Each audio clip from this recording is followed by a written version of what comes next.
नमस्कार। या उन्हाळ्यामध्ये हा थंडगार पदार्थ तुमचा सुद्धा बनवायचा राहिला आहे का? तर मग हा व्हिडिओ अगदी तुमच्यासाठी आहे। यासाठी मी घेतलेले आहे इथे 2 कप एवढे म्हशीचे दूध आणि दूध आपल्याला अगदी मीडियम टू लो फ्लेमवर गरम करण्यासाठी ठेवून घ्यायचे आहे। यामध्येच मी अर्धा कप एवढी साखर घालून घेतलेली आहे। आता आपण सतत हलवत यामधली साखर ही व्यवस्थित अशी दुधामध्ये विरघळून घ्यायची आहे। त्याचबरोबर दुसऱ्या बाजूला इथे मी एक वाटी घेतलेली आहे आणि यामध्ये मी 2 टेबलस्पून एवढी कस्टर्ड पावडर घेतलेली आहे। कस्टर्ड पावडर मार्केटमध्ये वेगवेगळ्या फ्लेवरच्या उपलब्ध असतात, तर यामध्ये मी मँगो फ्लेवरची कस्टर्ड पावडर वापरणार आहे आणि त्यासाठी मी इथे अर्धा कप दूध घेतलेले आहे आणि हे दूध आपल्याला थोडे थोडे करून या कस्टर्ड पावडरमध्ये घालून याची छान अशी पेस्ट बनवायची आहे। आता अर्धा कप दूध मी इथे पूर्णपणे वापरलेले आहे। आता या रेसिपीसाठी दूध किती लागले हे सुद्धा मी तुम्हाला पुढे सांगणारच आहे। अजिबात गाठी न होता हे कस्टर्ड पावडरचे मिश्रण तयार झालेले आहे। दुसऱ्या बाजूला साखर सुद्धा छान अशी दुधामध्ये विरघळायला सुरुवात झालेली आहे। इथे आपण म्हशीचे दूध वापरलेले आहे, त्यामुळे आपल्याला अजिबात हे दूध आटवण्याची गरज नाही। फक्त आपल्याला दूध जे आहे ते एक उकळी येईपर्यंत गरम करून घ्यायची आहे आणि यामधली साखर पूर्णपणे आपल्याला विरघळून घ्यायची आहे। तर इथे दुधाला उकळी आलेली आहे। तर आपण तयार करून घेतलेली जी कस्टर्ड पावडरची पेस्ट आहे तर ती सुरुवातीला आपल्याला हलवून घ्यायची आहे आणि त्यानंतर या दुधामध्ये आपण ही कस्टर्ड पावडरची पेस्ट ही घालून घेणार आहोत। आता आपण दुधामध्ये ही पेस्ट घालताना दुसऱ्या बाजूने लगेचच चमच्याने आपल्याला हे दूध हलवून घ्यायचे आहे, म्हणजे याच्या गाठी ह्या दुधामध्ये होणार नाही आणि अगदी काही सेकंदातच इथे तुम्ही बघू शकतात की दूध हे घट्टसर व्हायला सुरुवात झालेली आहे। आता हे मिश्रण अशाच पद्धतीने सुद्धा तुम्ही वापरू शकता, पण मला हे मिश्रण थोडेसे सैलसर हवे आहे, त्यासाठी यामध्ये मी अजून थोडेसे दूध घालून घेणार आहे। तर इथे मी अर्धा कप एवढे दूध घालून घेतलेले आहे आणि आता आपल्याला गॅसची फ्लेम मीडियम टू लो ठेवून हे मिश्रण व्यवस्थित असे शिजू द्यायचे आहे आणि या मिश्रणाला उकळी आणायची आहे। आता हे मिश्रण शिजताना आपल्याला सतत हे हलवत राहायचे आहे, नाहीतर यावर सायजामा होईल।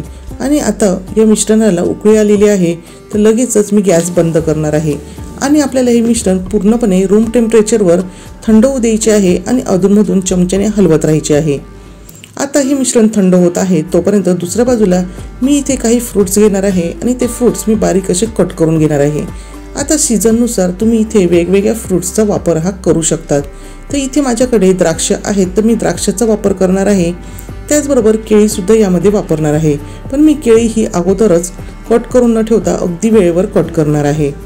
त्यानंतर इथे माझ्याकडे आहे खरबूज, तर या खरबूजचा सुद्धा या रेसिपीमध्ये मी वापर करणार आहे। आता एवढे सगळे फळे पाहून तुम्हाला लक्षात आलेच असेल की आपण कोणती रेसिपी करत आहोत, तर तुम्ही अगदी बरोबर ओळखले आहे। आज आपण इथे तयार करत आहोत ते म्हणजे फ्रूट कस्टर्ड। आता जसं सीझन असेल त्यानुसार तुम्ही वेगवेगळ्या फ्रूट्सचा वापर इथे करू शकतात आणि खरबुजाचे साल आपण इथे वेगळे करून घेतलेले आहे आणि अशा पद्धतीने खरबुजाचे अगदी बारीक बारीक तुकडे आपल्याला करून घ्यायचे आहे। छान असे इथे खरबुजाचे काप आपले तयार झालेले आहे। तर तयार करून घेतलेले कस्टर्ड पावडरचे जे दूध आहे तर ते मी चाळणीने चाळून घेणार आहे, कारण की बऱ्याचदा यामध्ये काही बारीक अशा गाठी असतात किंवा यावर साईसुद्धा जमा झालेली असते।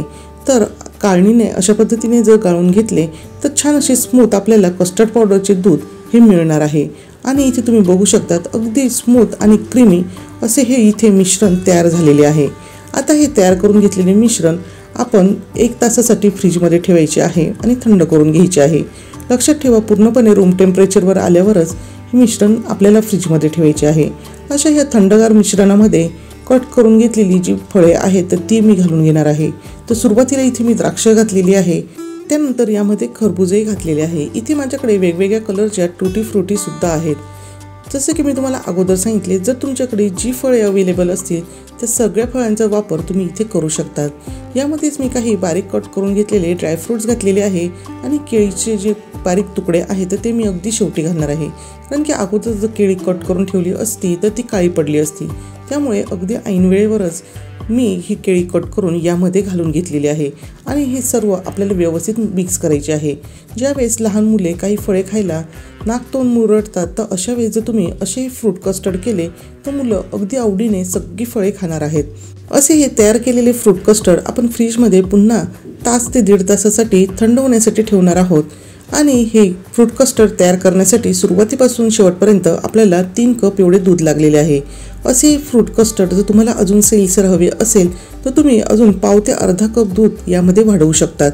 आणि असे हे थंडगार त्याचबरोबर दिसायलाही सुंदर आणि चविष्ट क्रीमी फ्रूट कस्टर्ड खाण्यासाठी तयार आहे। तुम्ही सुद्धा जर हे फ्रूट कस्टर्ड या उन्हाळ्यात बनवले नसेल तर लगेचच असे फ्रूट कस्टर्ड नक्कीच बनवा आणि ते तुम्हाला कसे वाटले हे मला कमेंट करून नक्की सांगा।